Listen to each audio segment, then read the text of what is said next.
Voici comment créer rapidement un souhait pour bonifier votre info parent, par exemple. Cliquez sur la barre de lancement Office 365 située dans Clic et sélectionnez l'application Souhait.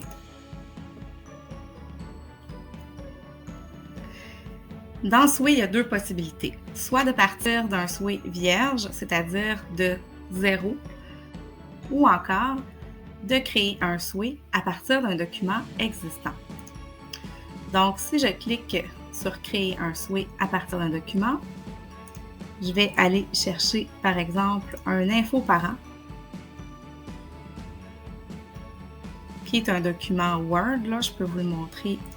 Donc, l'info parent ressemble. Donc, mon info parent dans Word ressemble à ceci. Cette info parent-là est transformée normalement en PDF et envoyée par courriel aux parents. Donc, pour que ce soit plus dynamique avec Souhait, je vais sélectionner mon info parent au format Word. Et Souhait va se charger de créer une présentation plus dynamique qui va pouvoir être envoyée seulement par un lien web. Donc, les parents vont pouvoir l'afficher sur leur cellulaire, sur leur tablette. C'est intéressant côté dynamisme. Et voilà. Donc, c'est ce que Souhait m'a créé à partir du document que j'avais. Ça se défile comme un site web. Il y a possibilité de cliquer sur les images pour les agrandir. Et voilà.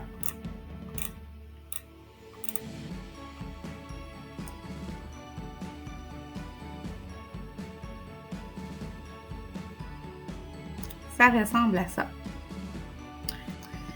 Donc, vous allez cliquer sur « Modifier ce souhait ».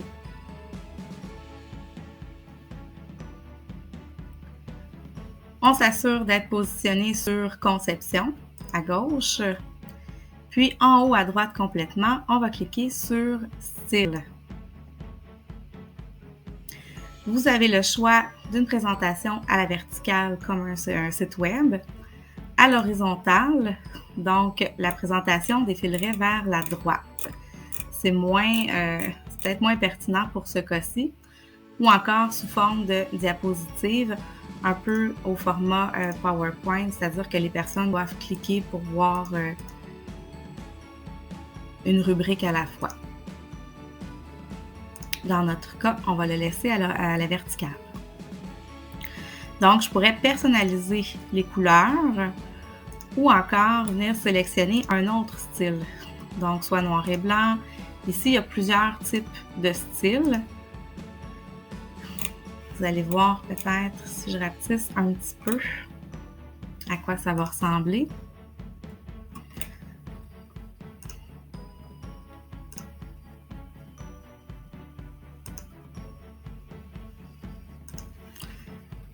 Donc, c'est quand même intéressant. Le but du souhait, c'est pas de venir tout paramétrer comme vous pouvez le faire dans PowerPoint, par exemple. C'est vraiment d'avoir un peu du clé en main. Quelque chose qui est intéressant, mais qui est surtout rapide à produire. Maintenant, si vous voulez modifier l'ordre de vos rubriques, vous cliquez à gauche complètement en haut sur « Récit ». Et ici, vous voyez, par exemple, on voit le titre du souhait Info Parent. On pourrait venir modifier. On pourrait se créer un modèle aussi. Mais c'est vraiment la façon rapide. Donc, dans un monde idéal, vous n'allez pas avoir besoin de rejouer avec les rubriques ici. Si vous voulez ajouter quelque chose, par exemple, ici, la rubrique Aide aux devoirs, si je clique dans le bas, j'ai un plus qui apparaît. Donc, je pourrais ajouter des boîtes de texte, soit titre 1 qui est un grand titre, une petite boîte de texte, des images. Une pile d'images, ça va ajouter des images au format un peu Polaroid qu'on va devoir cliquer pour les voir une à une.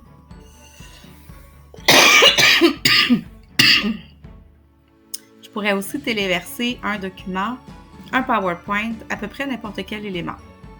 Dans les éléments multimédia, je peux intégrer des images, je pourrais intégrer des vidéos, un fichier audio, du code incorporé. Par exemple, si vous avez un Forms, un Microsoft Forms de déjà préparé, ben, on peut aller chercher le lien, le code d'incorporation au lieu du lien de partage.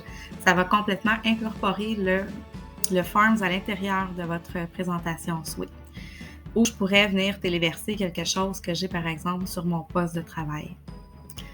Dans le groupe, je peux ici afficher par exemple des images sous format groupe automatique. Ça va descendre une en dessous de l'autre, mais je pourrais aussi afficher une grille avec des images et du texte par-dessus. Comparaison, ça sert à comparer une image, par exemple, avant-après, avec une petite ligne que la personne va pouvoir déplacer de gauche à droite. Pile, ben, c'est les images au format un peu Polaroid, et diaporama, la personne va devoir cliquer sur les flèches pour faire défiler les images. Quand vous êtes prêt à partager votre souhait, vous avez un peu comme dans Forms, vous avez ici des options de duplication. Si vous voulez par exemple créer un modèle et le modifier à chaque fois. Vous avez également les paramètres. Donc les paramètres ici, vous avez le choix d'afficher les boutons de direction du texte ou non. Ça, c'est plus utile quand on met, par exemple, le souhait en version de gauche à droite plutôt qu'à la verticale. Sinon, avant de le partager, bien sûr, on vient cliquer sur lecture pour voir à quoi il ressemble. Quand on est satisfait, on clique sur partager. Et c'est ici qu'il faut faire attention encore une fois, un peu comme dans Forms. Par défaut, c'est les membres de votre organisation qui disposent du lien. Donc, si je veux envoyer ce souhait-là à des parents, je vais devoir sélectionner toute personne disposant d'un lien. Parce que si je le laisse ici, ben, ça va prendre une adresse courriel @csmb.qc.ca pour ouvrir le souhait. Donc, dans un monde idéal, on sélectionne toute personne disposant d'un lien. Et ici, ben, je vais venir seulement copier le lien. Et c'est ce lien-là que j'enverrai, par exemple, aux parents, dans le cas d'un infoparent.